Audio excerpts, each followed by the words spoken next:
set a precedent moving forward. If you have plans to be outside, you might hit a couple of these little passing showers. A drug bust and a few arrests made. Look at what they hauled in here.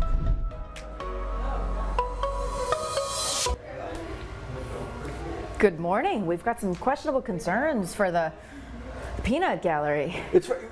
Welcome to WAFB Plus and 9 News Now, everybody. The Studio B, as we call it. It's actually in our newsroom. It is a live working newsroom. That's what's behind there over there. Every once in a while, the conversations bleed over. You can kind of hear it, and I don't know. There's some digestion issues. We are going to investigate that. Yeah, I-team possibly. But let's get to the forecast, because apparently that's probably what folks want to know about. How about it? Dr. Steve Caprata, the sun is up over the capital city. Going to be a hot day here.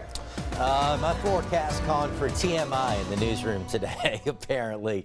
Good morning, everyone. Happy Friday. Live look over the capital city. It's a bit of a hazy sunrise this morning. It's our Sky 9 camera view brought to you by Our Lady of the Lake. 71 in Baton Rouge, 70 in Gonzales to start out. It's going to heat up again today. 91 by noon. Normal high today, 90. So already above that by noon, potentially. Mainly dry through the morning. 95 for high today. We hit 93 yesterday, so I've got 95 today. I think a bit less active storm-wise, rain chances at about 30%. It is hazy out there this morning, probably at least a little bit of smoke in the air, but just to hammer home, not a major issue. Air quality forecast to be code yellow or moderate today. And in fact, today, again, ozone is forecast to be higher than the particulates. So we'll keep an eye on it, but right now it doesn't look like a big deal. All right, let's give you a look at Futurecast, what to expect today. Noon still has us mainly dry at that point in time. Pause again at 3 o'clock, just a few showers and storms showing up.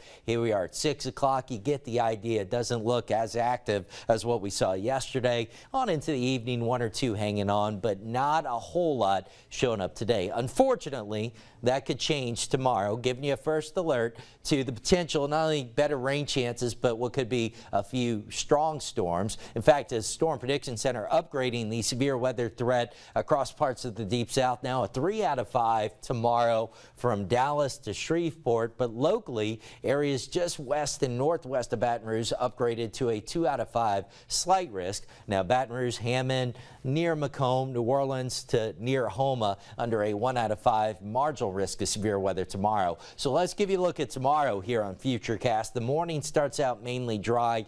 By noon, hints of a bit of a sea breeze developing here with a few showers and storms. As that continues inland, you see scattered storms developing. That's 3 o'clock Saturday. Those continue here at 5 o'clock. And then the question is, a bit of a disturbance moving in from the northwest. Could that keep some of the storms going late afternoon into the evening, as the graph suggests might happen at 7:30 Saturday evening? If we get some of those storms moving in from the northwest, those are the ones that especially might have that potential of being strong to severe. Damaging winds, the main concern, hail possible as well. So with all that in mind, it'll be another day of radar watching out at the box. Rain chances running 50 to 60%. If it's not raining, don't underestimate the heat. It'll be a hot day. Temperatures low to mid 90s, winds out of the southwest at 5 to 10. So keeping an eye on radar tomorrow. Now Sunday and Monday, as the super regional continues Sunday for sure. Monday, if necessary, rain chances 20 to 30%. So it looks a little better. Otherwise, drier and even hotter next week. Highs upper 90s. Look at the lows, only upper 70s by late next week. That's evidence that not only does it get hotter, it gets more humid. And with that in mind, I think there's a good chance we could see our first heat advisories of the summer by the mid to latter part of next week. All right, right now coming up on 7:07, checking on the roads for you. Here's Johnny Asian. Well, with a couple of exceptions, it's been a relatively quiet morning drive, and it still looks pretty good on the interstate. Here's I-10 east and westbound right near the Essen Lane on-ramp. Very active construction still going on at the 10-12 merge. From there to the downtown area, you're looking about 3 minutes. Not bad at all. Bridge traffic is fine. LA1 in the background. Very, very light traffic. We're still dealing with a hit and run. It's going to be on Government Street. You see a little eastbound traffic on Government right past 22nd Street near St. Rose Avenue. So be aware if you are in that area. And 9 News this morning continues at 7 o'clock every morning. We like to capsule the morning rush hour, tell you what happened during the morning. And in the overnight hours, we showed you earlier this morning about a first alert for a vehicle recovery operation in St. Gabriel. More on that from Studio B and Liz Coe and Matt Williams. And Johnny, you've been following that all morning, and we actually have pictures from that incident. The Geismar Fire Department responding to that incident there in St. Gabriel. When you look at these pictures, it's hard to imagine that someone was extracted here. Well, and what's the first picture I saw with Johnny was this, right? That's the first picture I saw. I didn't even see this. I was having a hard time understanding what I was looking at over here. If you look at it long enough, you can kind of see the back end of the vehicle over here, but I didn't know what I was looking at. Then you see it in combination with this, you understand it's a car, but I needed a moment to figure out what I was seeing. That tells you the level of damage. And to have somebody taken out of this, condition unknown right now. We don't know officially how that person is doing, but Johnny was following that from the very beginning to see, but again, that extraction took some time, closed it down out there for a little while, but that is, it's a tough scene out there. Around 3:15 this morning happened in the area of Highway 74 between Bluff Road and Highway 3115 there in Iberville Parish. Now the crews are working, clearing that scene there. We're working to find out how that the person is doing at this time, but it's tough to see these photos here. Really tough to see. Then there's this. Tough to digest this headline. A 15-year-old. I have two 15-year-olds in my house. A 15-year-old arrested in connection with a triple shooting that left one person dead, another teenager. Do you remember the story we told you about last Wednesday, May 31st? The Baton Rouge Police Department, the Sheriff's Office, the SWAT team involved in the situation here. An 18-year-old was killed on Prescott Street last Wednesday.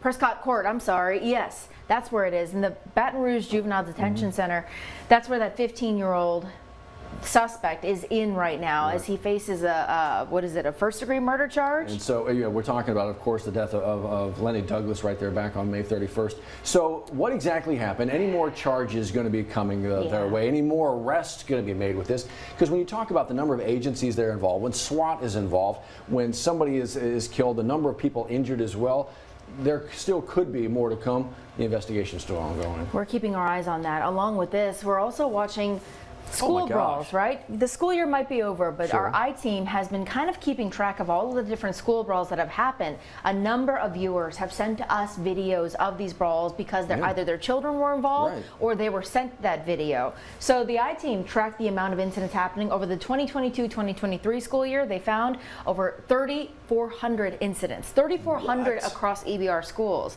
They spoke with a local parent that says that that person has lost trust in the school administrator's ability to keep a cap on this.